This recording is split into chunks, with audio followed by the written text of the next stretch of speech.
Procurement is one of the most vital part of the supply chain, and we need to develop procurement strategies for future internal and external changes in our environment. We need to organize our staff per commodity group so we can identify who will buy what.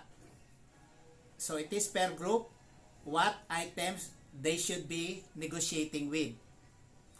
Reduce the number of suppliers, practicing the supplier-based reduction through proper selection and evaluation of suppliers, and eliminate non-compliant supplier. Establish a standard criteria for this.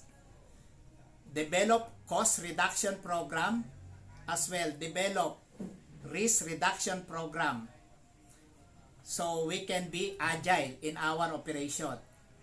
Review and evaluate if these strategies are working by establishing our key performance indicators. Thank you very much.